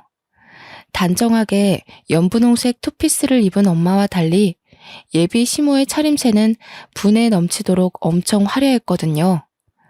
처음에 보고 인사드리는 것도 깜빡했을 정도로 엄마와 저는 잠깐 넋을 놓았습니다. 보통 상견례에서 삐까뻔쩍하게 하고 나타나진 않지 않나요? 예비 시모는 누가 봐도 나 돈 많아요. 이런 걸 티내고 싶은 사람처럼 입고 왔더라고요. 상견례 복장에 정답은 없다만 다소 당황스러웠어요. 예비 신랑도 외동, 저도 외동이라 상견례 자리는 꽤 단촐했습니다. 그래도 장소가 장소인지라 휑한 분위기는 아니었어요. 그렇게 바로 음식들이 들어오고 약간은 어색한 관계에서 예비 시부의 말로 자연스레 물꼬를 텄습니다. 펜션을 한다고 들었습니다. 성수기가 지나서 지금은 쉬엄쉬엄 하고 계신 거죠? 그것도 성수기 되면 만만하게 볼 게 아니더라고요. 아, 예. 지금은 좀 괜찮은데 성수기 때는 정말 말도 못해요. 계곡 오는 사람들이 얼마나 많은지 매년 놀란다니까요. 언제 한번 펜션 놀러 오세요. 제대로 대접하겠습니다. 예비 시부와 엄마는 사돈끼리 주고받을 만한 안부를 전하면서 조금은 어색한 기운을 거두려 애썼는데요. 정확히는 예비 시모 빼고 모두가 자리의 분위기를 위해 서로 조심하고 있었죠. 그러나 예비 시모가 뛰어들면서 상견례의 잔잔한 분위기가 큰 파동을 치기 시작했습니다. 이제 뭐 식구가 될 사이니까 한마디 해도 되겠지요, 사부인? 처음 볼 때부터 느낀 건데 우리처럼 나이 있는 사람들은 이렇게 어느 정도 풍채가 있어야 해요. 그렇게 말하면 없는 사람 소리 들어요. 저는 순간 이게 뭔 의미인가 싶었어요. 그건 엄마도 마찬가지인 것 같더라고요. 엄마가 대답을 않고 예비 시모의 말뜻을 최대한 좋게 돌려서 생각하고 있는데 예비 시모의 말이 바로 뒤따랐습니다. 딸도 삐쩍 말라서 애 낳을 힘이나 있는지 모르겠다고 생각했는데 사부인 보니까 집안이 다 이렇게 빈약한가 보네요. 세약이 될래야 뭐 아직 젊으니까 감안할 수 있지만 안사돈께선 신경 좀 쓰셔야겠어요. 요즘엔 다 늙은 사람이 살없이 그렇게 홀쭉하면 뒷소리 나와요. 아, 펜션 비수기라서 장사가 좀 어려우신 거예요? 힘들어서 그러신가? 예비 시부가 말려서 예비 시모가 입을 다물긴 했다만 예비 시모가 우리 엄마 몸매를 지적했다는 건 이 공간 안의 사람들이 전부 이미 명확히 들은 사실이 아닙니까? 우리 집안이 그렇게 막 마른 체형은 아닌데 예비 시댁과 함께 있으니 상대적으로 우리 집안이 삐쩍 말라 보이긴 했어요. 그렇다 해도 첫 만남에 이런 노골적인 멘트는 좀 실례 아닌가요? 그보다 예비 시모보다 저희 엄마가 한 살 더 많거든요. 나이로 유치하게 굴고 싶지 않은데 예비 시모가 매너 없이 나오니까 제 마음이 약간 삐뚤어지더군요. 아니나 다를까 예비 시모 빼고 예비 신랑과 예비 시부는 이미 가시방석인 표정이더군요. 제가 예비 시모 성격을 이미 알기도 했고 예비 신랑한테 들은 게 있으니 이해하고 넘기긴 했는데요. 그래도 우리 엄마를 향한 지적이다 보니까 마음이 계속 불편하더라고요. 저는 아빠 없이 엄마랑만 단둘이 이 나이까지 살았어요. 제게 엄마는 소중한 순위를 매길 수 없을 만큼 제게 전부인 사람이라고요. 또 엄마가 그랬잖아요. 가장 나쁜 사람은 나의 소중한 것을 함부로 대하는 사람이라고. 그 당시 그런 말이 왜 떠올랐는지 모르겠다만 제 기준 나쁜 사람이 예비 시모인 것만 같은 마음이 들었어요. 그래도 참았습니다. 일단은 엄마가 참고 있기도 했고 이 상황을 불편해하는 예비 시부와 예비 신랑의 입장을 생각해서였죠. 제가 좀 말랐죠? 선천적으로 살이 안 찌는 타입이라서요. 그래도 옷 살 때 직원들이 모델 같다고 칭찬을 해주던걸요. 그런 거 보면 이만해도 다 살아갈 만한 것 같아요. 어머나, 그걸 믿으세요, 사부인? 아이고, 순수하기도 하셔라. 그런 건 다 옷 팔기 위한 상술이죠. 자기네들 매출 올려야 되는데 사부인 보고 어머님 같은 분들은 삐쩍 꼴아서 옷태가 안 나요. 라고 어떻게 말하겠어요? 전혀 웃기지도 않은데 예비 시모가 혼자서만 홍홍거리며 웃는 겁니다. 이 무슨 무례한 짓인지 너무 어처구니가 없더군요. 지나가는 똥개도 예비 시모가 저희 엄마한테 신뢰를 범하고 있는 걸 알 정도로 심하다고 봤어요. 나 행복하게 결혼하는 걸 보여주려고 만든 상견례 자리인데 괜히 저희 엄마만 기분 상하게 한 것 같아 엄마에게 너무 미안하더군요. 차라리 그 자리에서 참지 말고 예비 시모한테 한마디 해줄 걸 그랬어요. 지나고 나니 그 자리를 그냥 넘긴 것이 후회가 됐습니다. 상견례가 끝나고 저와 예비 신랑은 엄마한테 사과를 했어요. 엄마는 좀 불쾌한 것 같았지만 말로는 괜찮다며 먼 거리의 본가를 혼자 돌아가셨죠. 그 후 솔직히 예비 신랑과 조금 다퉜습니다. 다퉜다기보단 제가 일방적으로 신경질을 낸 거네요. 예비 신랑은 자기 엄마 잘못을 알고 있어서 그런지 한마디도 못하고 중간중간 미안하다고만 했고요. 그러고 나서도 예비 시모한테서 근근한 시비가 있었지만 저와 예비 신랑의 결혼 준비는 무탈하게 계속 진행되었습니다. 예비 시모가 벌써부터 불편했으나 아직은 예비 신랑을 많이 사랑했기 때문이었죠. 웬만해선 예비 시모와 엄마를 마주치게 안 하고 싶었는데 결혼식에 입을 양가 부모님 옷을 선물로 드리려다 보니 어쩔 수 없이 또 한 번 만남을 가지게 되었는데요. 저는 이런 날을 만든 걸 지금도 뼈저리게 후회하고 있어요. 이날만 아니었다면 저희 엄마가 변을 당하는 일은 없었을 텐데 말입니다. 엄마는 이번에 롱치마와 가디건의 일상복을 입고서 서울로 왔고 예비 시모는 또 졸부처럼 한껏 치장하고 왔더라고요. 첫 만남으로 집에 인사 갔을 때만 해도 저희 엄마와 비슷한 류의 옷을 입고 있어서 몰랐는데 예비 시모는 밖에 나올 때마다 일어나 봅니다. 그게 또 낙인가 보다 하고 넘기려고 했는데 아니나 다를까 예비 시모가 또 참지 못하고 저희 엄마를 보고 입을 놀리는 겁니다. 각자 엄마 옆에서 나란히 걷고 있던 우리도 당연히 들을 수밖에 없었는데요. 어머, 사부인, 옷이 그게 뭐예요? 안 그래도 홀쭉한 사람이 그렇게 추리한 옷 입으니까 정말 없어 보이잖아요. 제가 지난날 뭐라고 했습니까? 우리처럼 늙은 사람들은 살집이 있어야 한다니까요. 예, 압니다. 그런데 뭐 보이는 게 중요한가요? 안사돈께서도 아실 거 아니에요? 우리 정도 되면 젊은 애들이랑은 달라서 혈액순환이 크게 중요하잖아요. 몸이 갑갑하면 좀 불편해서 저는 이런 편한 옷이 좋네요. 저희가 목적지에 도착할 때까지 예비 시모는 계속 자신과 우리 엄마를 비교하면서 엄마의 외관을 계속 지적질했습니다. 그걸 듣고만 있는데 한 번씩 화가 나더라고요. 솔직히 예비 시모 몸매가 누구를 지적할 만큼 훌륭하지 않거든요. 자꾸 우리 엄마 보고 말랐다고 뭐라 하는데 예비 시모야말로 그 몸집이면 비만 클리닉에 등록해야 할 정도라고요. 저와 엄마는 일이 커질까봐 참고 있는 거지 절대 예비 시모의 말이 맞아서가 아닌데 예비 시모는 끝을 모르고 자꾸 자기 몸매를 내세우기만 했어요. 왜 자꾸 고나리질을 저희 엄마한테 하는 건지 도통 예비 시모의 의중을 모르겠더군요. 저는 예비 시모 말이 듣기 싫어서 엄마를 데리고 여성 정장을 보러 들어가 버렸습니다. 직원의 안내를 받고 엄마는 옷을 입어보기 시작했는데 예비 시모랑 예비 신랑이 멀찍이서 옷을 둘러보기만 하며 궁시렁대고 있더라고요. 엄마가 피팅룸에 있는 참에 저는 둘에게 다가갔죠. 어머님, 옷 좀 골라보셨어요? 어머님도 하나 골라서 디자인 한번 맞춰보세요. 저쪽에 거울 있거든요. 마음에 드시는 거 몇 개 골라주시면 저희가 봐드릴게요. 안 그래도 말할 참이었는데 요새 누가 이런 걸 입니? 촌스럽게. 이런 거 다 옛날식이야.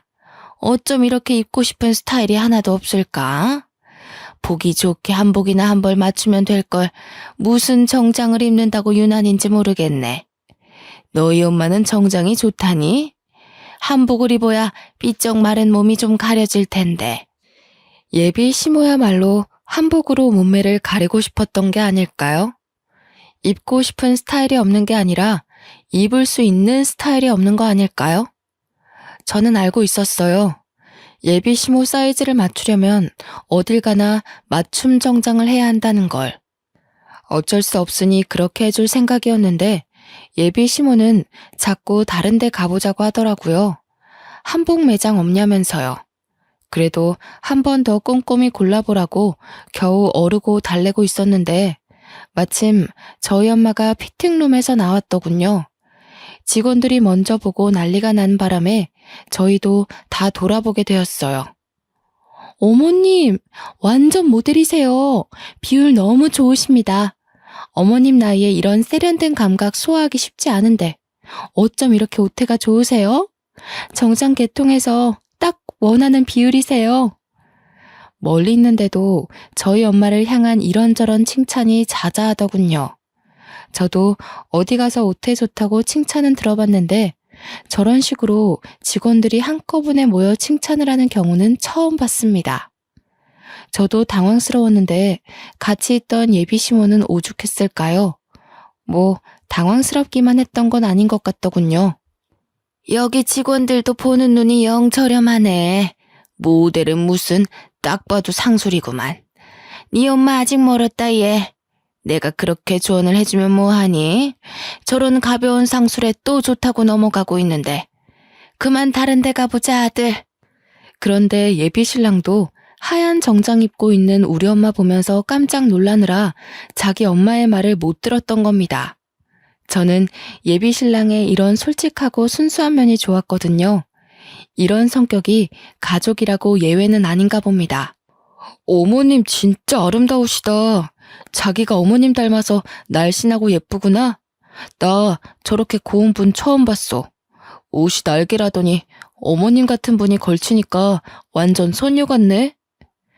예비 신랑의 순수한 표현이 너무 진심으로 와닿아서 저는 웃음이 터져버렸습니다.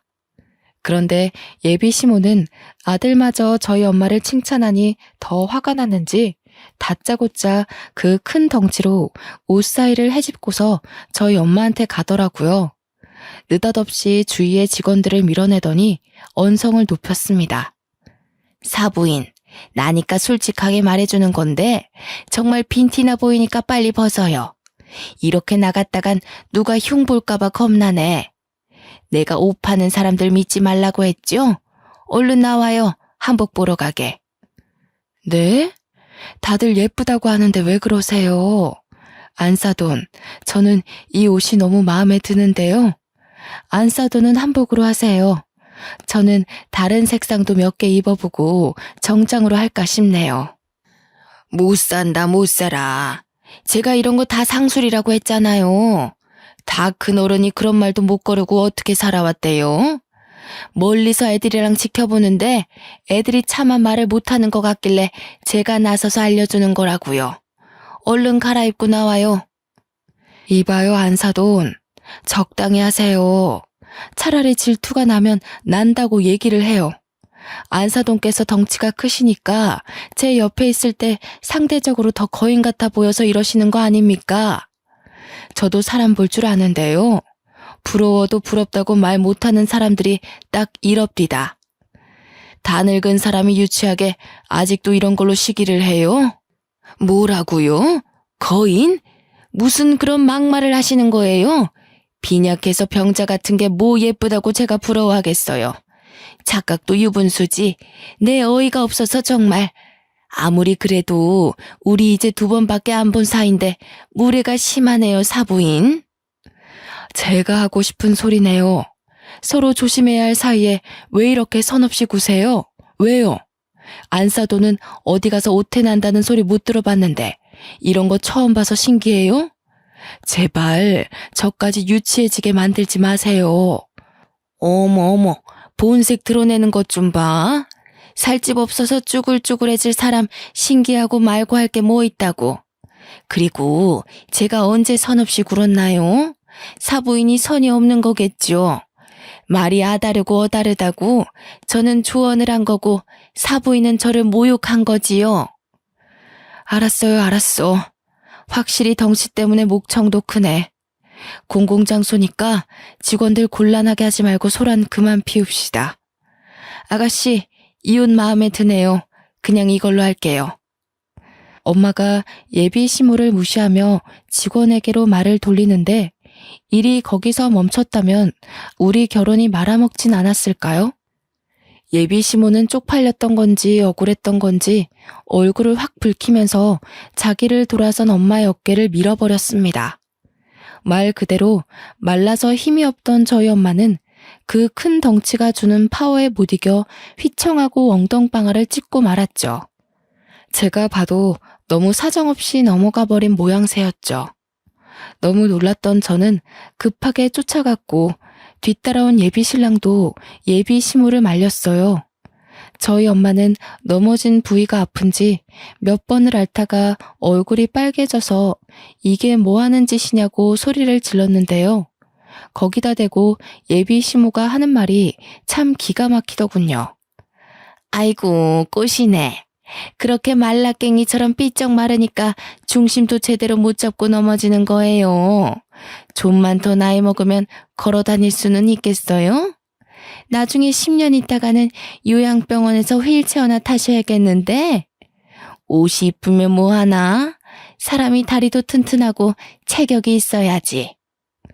다친 사람 앞에서 저런 말을 할 수 있다는 게 저는 무척 충격이더라고요. 심지어 지금 예비 신부는 가해자예요. 그런데 끝까지 자기 잘못을 자각하지 못하고 엄마를 계속 지적하네요. 직원들도 이런 상황을 처음 봤는지 충격으로 놀라서 말을 잃은 것 같더군요. 모두가 나서서 급하게 저희 엄마를 부축해 주는데 엄마 상태가 생각보다 많이 안 좋아 보였습니다. 평소에 남의 도움받는 걸 마다할 만큼 씩씩한 엄마가 중심을 못 잡고 안 되겠다며 다시 주저앉아 버리더라고요. 꼬리뼈랑 허리가 너무 아프다고 하는데 다리에 힘이 쫙 빠져서 나중에는 앉아있는 것도 못하고 들어 누우셨습니다. 백화점 바닥이 대리석으로 되어 있기도 했고 피팅룸 주변에 낮은 선반들이 많았기에 잘못 부딪히면 골절될 만큼 위험한 환경이긴 했거든요. 저는 너무 놀래서 바로 119를 불렀어요. 그 와중에도 예비 시모는 궁시렁궁시렁 대고 있었는데요. 아이고 사부인, 오바 좀 하지 마세요. 그런 방법으로 나 한번 이겨 먹어보겠다고 그러는 것 같은데 산구석에서만 살아서 잘 모르나 봐요. 그런 것도 다 옛날 식이에요. 좀 그만하세요, 어머님. 사람 다쳤는데 그런 식으로밖에 말씀 못하세요? 어머님 때문에 저희 엄마 다친 거잖아요. 어머님 덩치가 그렇게 사정없이 밀어버리면 세상 어느 사람이 안 다치겠어요? 도무지 참을 수 없어서 저 한마디 했거든요. 예비 시모가 제 버르장머리까지 논하면서 뒷목을 잡더군요. 그때 머지않아 구급대원 들어와서 엄마를 살피며 들것에 실었어요. 함께 있던 예비 신랑은 얼굴이 새하얗게 질리더니 지 엄마 등짝을 퍽퍽 때리는 겁니다. 예비 시모도 그때는 조금 큰일인가 싶었는지 구급대원한테 뭐냐고 진짜 다친 거냐고 슬쩍 묻는 겁니다. 저는 따라오겠다는 예비 신랑한테 화를 내면서 너네 엄마나 챙겨서 집에 가라고 해버렸습니다. 그렇게 근처 대학병원 응급실에 급하게 왔는데요. 엑스레이랑 간단한 검사를 마치고 의사를 대면했는데 의사가 꼬리뼈 골절이라고 하네요. 근육도 놀래서 이완주사랑 함께 약도 처방해주고 통증도 심할 테니 입원하고 누워만 있는 게 좋겠다고 해서 당일 입원 수속도 밟았습니다. 그리고 정신없어서 몰랐는데 엄마 머리까지 혹이 생겼더라고요. 아마 넘어질 때 머리도 부딪힌 것 같았어요. 그래서 추가로 MRI 검사까지 마쳤습니다. 그런데 저희 엄마가 진통제를 맞아도 꼬리뼈를 너무 아파해서 그 부분을 여쭤봤더니 의사는 아무래도 선천적으로 뼈가 약한 분이다 보니 충격에 더 영향을 많이 받았을 거라고 나중에 경과보고 수술이 필요할 수도 있다고 하지 뭡니까? 저희 엄마 정말 건강하게 지내셨거든요. 혹시 자기가 저한테 짐이라도 될까봐 늘 건강관리를 해오시던 분이었어요. 한 번도 수술대 근처를 갈 일이 없던 게 저희 엄마인데 생판 남이나 마찬가지인 예비 시모 때문에 엄마 건강에 적신호가 생겼다고 하니까 참을 수 없이 화가 나더군요. 주체할 수 없는 분노에 예비 신랑한테 당장 전화했습니다. 우리 엄마 꼬리뼈 골절됐어. 넘어지면서 행거 쪽에 머리 부딪히는 바람에 혹도 생겼다고. 나 더는 못 참겠거든? 우리 엄마 이렇게 만든 사람 심으로 모실 생각 없고 너랑 결혼 안 할 거니까 네 엄마한테 전해. 폭행죄로 고소할 테니까 경찰서 갈 준비하라고. 자기야, 제발 진정해. 내가 잘못했어. 우리 엄마가 그렇게까지 나갈 줄 몰랐는데 미안해. 내가 진작에 막았어야 하는데. 아니, 장모님이랑 뵙기 전에 내가 엄마한테 주의를 줬어야 하는 건데. 다시는 우리 엄마가 장모님한테 아무 소리 못하도록 만들게. 제발 결혼 안 하겠다는 말은 하지 마. 내가 너를 몰라서 하는 소리겠어? 넌 네 엄마한테 꿈쩍 못해. 지난번에 보니까 니네 아빠도 니네 엄마한테 꼼짝하시던데? 내가 뭘 믿고 그 집안에서 살겠어. 차라리 나를 다치게 하지. 난 우리 엄마 손대는 사람이랑 더는 상종하고 싶지 않아. 자기 엄마가 그렇게 행동하는 사람인 줄 알면 아들인 자기가 맞거나 남편인 예비 시부가 진작에 바로 잡아놨어야 하는 거 아닌가요?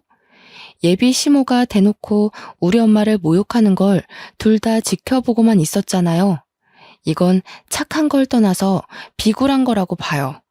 저딴 식으로 남들한테 피해주면서 자기 자존심 세우는 인간 말종이 아줌 많아.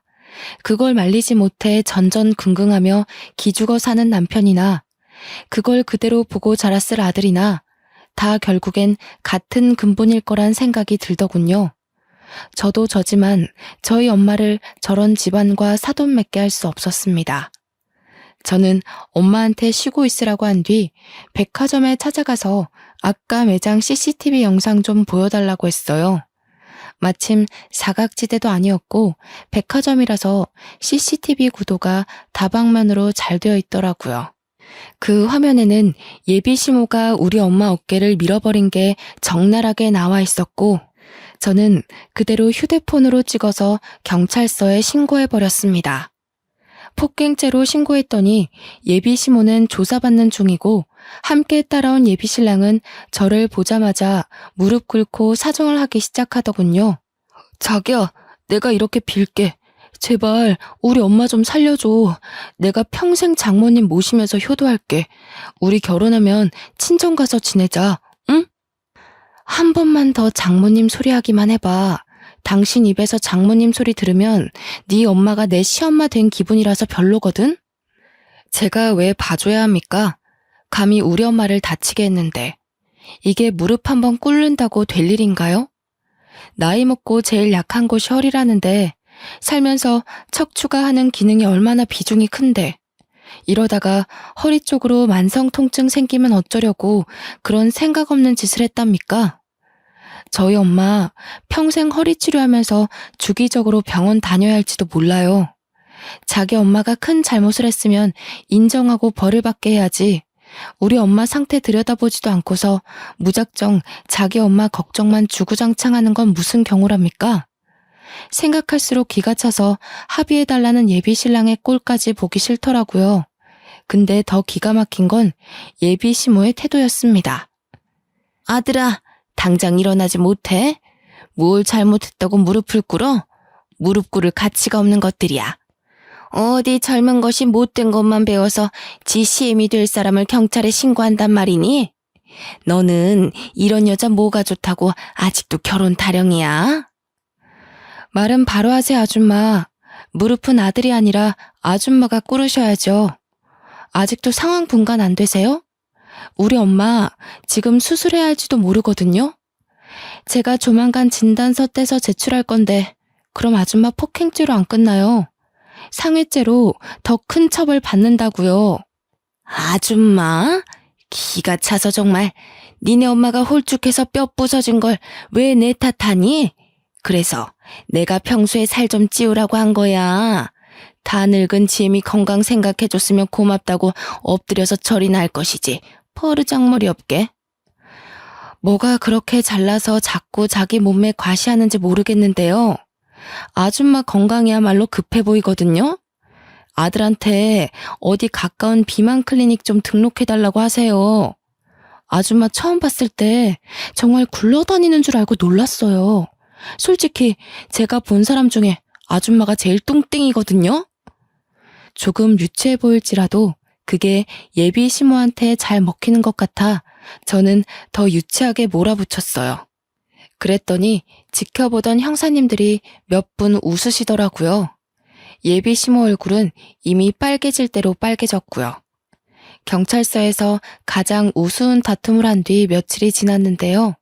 제가 엄마 간병하는데 일주일이나 지나서야 예비 신랑이랑 예비 시모랑 예비 시부가 사과하기 위해 얼굴 비추러 왔더군요. 그동안 일부러 오라고 독촉도 안 했어요. 어차피 고소 취할 생각도 없고 제가 굳이 나서서 골칫거리를 끌고 올 필요가 없었으니까요. 찾아왔길래 꼴도 보기 싫어서 인사도 안 했더니 머뭇거리고 있던 예비 시모 옆에서 예비 시부랑 예비 신랑이 사과 안 하냐고 엄청 쪼으더군요.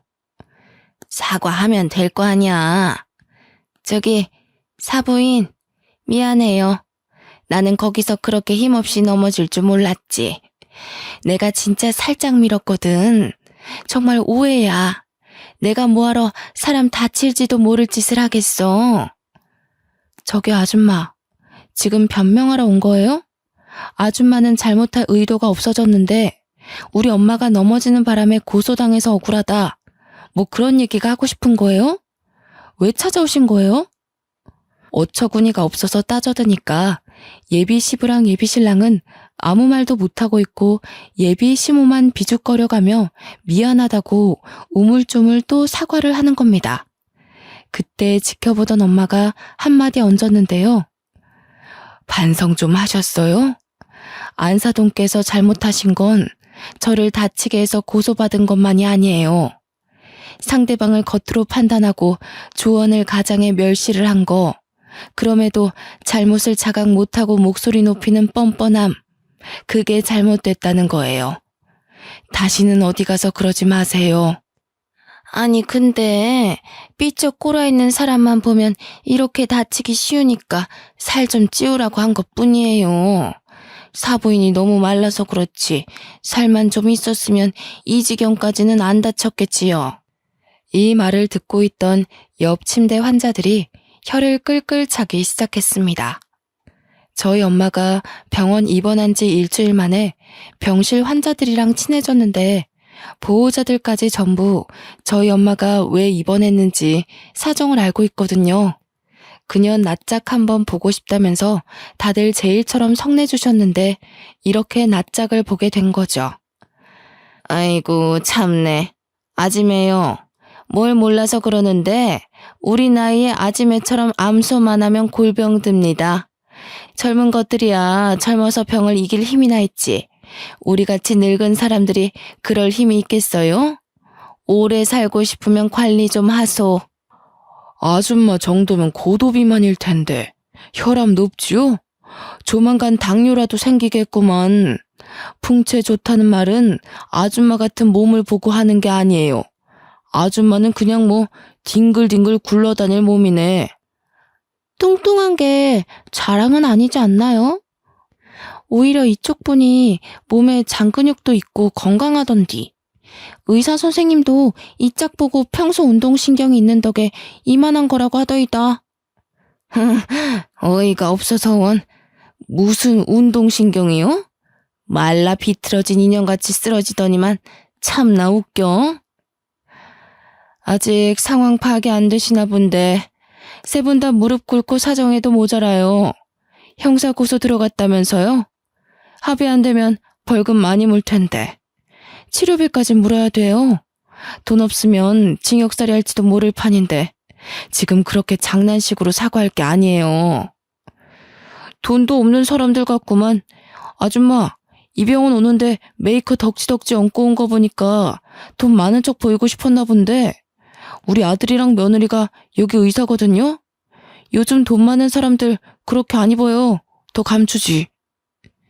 병실 내 환자랑 보호자분들이 전부 저와 저희 엄마 편을 들어서 적극적으로 공격을 해주는데 너무 속이 시원하더라고요. 아무 말도 못하고 표정 썩어있는 예비씨 목골이 참 보기 재밌었어요. 더 할 말 없으시면 나가주시겠어요? 여기 환자분들 안정 취해야 되는데 그 큰 덩치로 입구를 막고 있으니까 보기만 해도 영 피로해서요. 이제 법적으로 해결할 일만 남았으니까 볼 필요도 없을 것 같은데 앞으로 찾아오는 일 없도록 해주세요. 아무 말 못한 예비시모는 자존심 무척 상해하면서 먼저 병실을 박차고 나갔습니다. 예비시부랑 예비신랑은 저희한테 미련이 있는 것 같았는데 저는 끝내 돌아보지 않았죠. 저런 아줌마가 제 시모가 되었을 생각만 하면 자다가도 벌떡 일어날 지경이에요. 결혼이란 거 남편 하나 보고 할 수 있다고 생각했는데 역시 결혼은 집안 문제였네요. 그 후로도 저희 엄마는 한 달 넘게 입원 중입니다. 치료비가 점점 늘어나니까 그쪽에서도 안 달랐는지 하루에 한 번씩 전화와서 합의금 점점 높여 부르더라고요. 절대 합의해줄 생각 없어요. 저희 엄마 허리가 하루아침에 일이 망가졌는데 그깟 돈으로 상황 무마시키는 건 말이 안 되니까요. 잘못을 했다면 그 대가가 얼마나 무서운지 느껴봐야 다시는 이런 짓 안 할 거 아닙니까? 진심으로 반성해도 봐줄까 말까인데 돈이면 다 되는 줄 아는 저 신부도 참 마음에 안 드네요. 합의고 뭐고 10년이 걸려도 안 해줄 생각입니다. 제 사연 읽어보니 어떠신가요? 다소 아이들 싸움 같기도 하죠. 저도 예비 시모 같은 유치한 사람 처음 봤거든요. 지나서 생각하니까 이젠 헛웃음이 나오네요. 만약 우리 엄마가 그런 사람이었다면 어디 얘기하기도 쪽팔렸을 거예요. 저주하는 건 아니지만 그 집이 어디와 사돈 맺는 일은 없었으면 좋겠어요. 상대 며느리 집 망할 일 있나? 현재는 엄마는 펜션을 잠시 접고 서울에 전세 하나 얻어서 저와 같이 살고 있습니다. 허리 때문에 무리한 일은 잠깐 쉬기로 했거든요. 엄마 허리가 최대한 나을 때까지 제가 잘 보필하며 지내고 있어요. 다들 사랑에 눈 멀어서 이상한 사람 걸을 수 있는 기회를 놓치는 그런 짓은 하지 마세요. 지금까지 제 사연 읽어주셔서 감사합니다.